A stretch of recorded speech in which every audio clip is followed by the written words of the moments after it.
भारत के चंद्रयान-3 की सफलता के बाद अब इसरो ने अपने सबसे बड़े मिशनों में से एक गगनयान की तैयारी लगभग पूरी कर ली है। ऐसे में इस मिशन के कामयाब होने के बाद भारत अंतरिक्ष में मानव भेजने वाला दुनिया का चौथा देश बन जाएगा। इस मिशन के लिए जिन एस्ट्रोनॉट का चुनाव किया गया है, अब उनकी तस्वीरें और उनका नाम भी दुनिया के सामने रखे गए हैं। प्रधानमंत्री नरेंद्र मोदी ने गगनयान के चारों एस्ट्रोनॉट को एस्ट्रोनॉट विंग पहनाए हैं। ये भारतीय नौसेना के टेस्ट पायलट्स हैं। इनके नाम हैं ग्रुप कैप्टन प्रशांत नायर, अंगद प्रताप, अजीत कृष्ण और wing commander Shubhanshu Shukla. PM Modi ने इन चारों को दुनिया के सामने पेश किया है। ये चारों देश के हर तरह के फाइटर जेट्स को उड़ा सकते हैं। हर तरह के फाइटर जेट्स की ये कमी और उनकी खासियत भी जानते हैं, इसलिए इन चारों को गगनयान एस्ट्रोनॉट ट्रेनिंग के लिए चुना गया। इनकी रूस में ट्रेनिंग हो चुकी है। फिलहाल बेंगलुरु में एस्ट्रोनॉट ट्रेनिंग फैसिलिटी में इनकी ट्रेनिंग चल रही है। गगनयान मिशन के लिए सैकड़ों पायलटों का टेस्ट लिया गया था। इसके बाद उसमें से 12 चुने गए थे।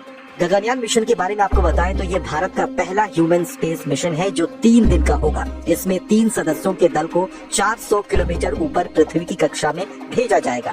इसके बाद क्रू मॉड्यूल को सुरक्षित रूप से समुद्र में लैंड करवाया जाएगा। अगर ये मिशन सफल रहा तो अमेरिका, चीन और रूस के बाद भारत ऐसा करने वाला दुनिया का चौथा देश बन जाएगा। मीडिया रिपोर्ट्स की माने तो गगनयान मिशन के लिए करीब 90.23 अरब रुपए का बजट आवंटित किया गया है। इस मिशन के माध्यम से अंतरिक्ष का अध्ययन किया जाएगा। इससे भविष्य में चांद और दूसरे ग्रहों पर भारत के मानव मिशन में मदद मिलेगी।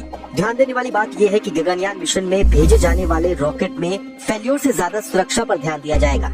यानी किसी भी तरह का खतरा होने पर क्रू मॉड्यूल हमारे एस्ट्रोनॉट को लेकर सुरक्षित पृथ्वी पर वापस आ जाएगा। गगनयान जिसे कह रहे हैं उसके उस हिस्से को क्रू मॉड्यूल कहते हैं। उसमें एस्ट्रोनॉट बैठकर धरती के चारों तरफ 400 किलोमीटर की ऊंचाई वाली निचली कक्षा में चक्कर लगाएंगे। क्रू मॉड्यूल डबल दीवार वाला अत्याधुनिक केबिन है जिसमें कई प्रकार के navigation system, health system, food heater, toilet जैसी जरूरी चीजें लगाई गई हैं। क्रू मॉड्यूल का अंदर का हिस्सा लाइफ सपोर्ट सिस्टम से युक्त होगा। ये उच्च और निम्न तापमान को बर्दाश्त करेगा, साथ ही अंतरिक्ष के रेडिएशन से गगननॉट्स को बचाएगा। वायुमंडल से बाहर जाते समय और आते समय उसके अंदर बैठे हुए अंतरिक्ष यात्रियों को किसी प्रकार की दिक्कत ना हो। वायुमंडल में प्रवेश करने से पहले मॉड्यूल अपनी धुरी पर खुद घूम जाएगा ताकि हीट शील्ड वाला हिस्सा वायुमंडल के घर्षण से यान को बचा सके। हीट शील्ड जहां वायुमंडल के घर्षण से पैदा गर्मी से बचाएगा, वहीं समुद्र में लैंडिंग के समय पानी की टकराहट से लगने वाली चोट से भी इसमें सवार लोगों को बचाएगा। हालांकि क्रू मॉड्यूल को समुद्र में स्प्लैश डाउन करते समय उसके पैराशूट खुल जाएंगे ताकि इसकी लैंडिंग सुरक्षित हो सके।